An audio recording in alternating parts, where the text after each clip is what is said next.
nos salutations les plus distinguées. Nous, représentants du Collège Notre-Dame-des-Lacs 1, sommes amenés ce jour à épiloguer sur une thématique qui est libellée comme suit. L'importance des TIC dans la formation de la jeunesse. Qu'appelle-t-on TIC?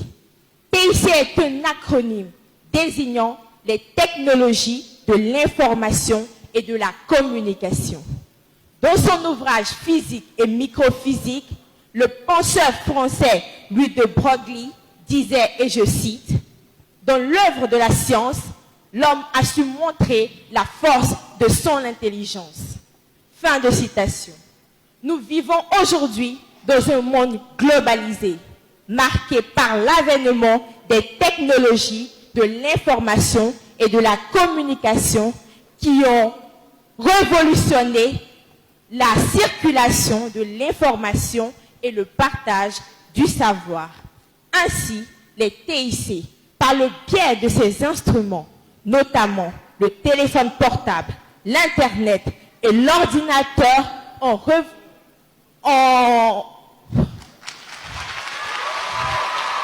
Merci de l'encourager encore plus fort. C'est parti. Imprégné tous les secteurs de nos vies, plus spécialement dans la sphère éducative et dans la formation de la jeunesse. Quelle est donc l'importance des TIC dans la formation des jeunes? Prenons d'abord le cas du téléphone portable. Cette invention née des TIC a des avantages indéniables dans la vie éducative des jeunes. En effet, le téléphone portable est devenu le moyen de communication le plus populaire et facile d'utilisation. Dans la vie scolaire, il réduit les distances et sécurise les relations parents-élèves. En cas de danger, d'agression, d'accident ou d'autres formes d'urgence, les élèves peuvent facilement, grâce au téléphone portable, s'en sortir. De plus, il leur permet d'économiser du temps et d'informer leurs camarades pour les rendez-vous de travaux de groupe ou en cas d'absence du professeur.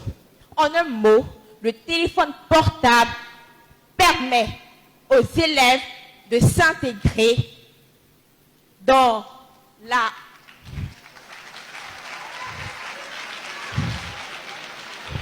Merci de l'encourager très fort.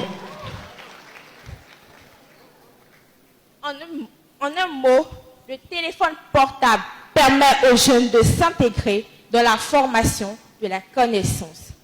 Quant à l'Internet, nul n'a besoin de loupe pour constater le bonheur qu'il procure dans la vie, dans l'éducation et la formation des jeunes.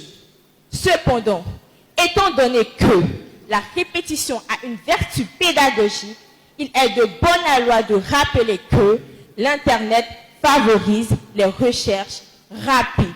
Il permet aux élèves de se documenter et d'avoir par ricochet une formation intellectuelle qualitative en vue de meilleurs résultats scolaires.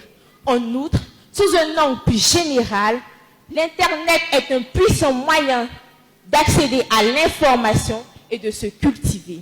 En effet, nul n'est sans savoir qu'Internet permet d'accéder à l'information dont on a besoin en temps réel.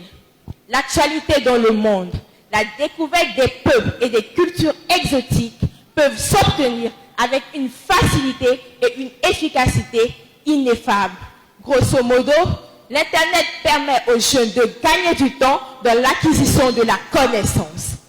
Quant à l'ordinateur, pour paraphraser Alvin Toffler, je dirais que les analphabètes du 21e siècle ne seront pas ceux qui ne sauront ni lire ni écrire, mais seront ceux qui ne sauront pas utiliser l'outil informatique.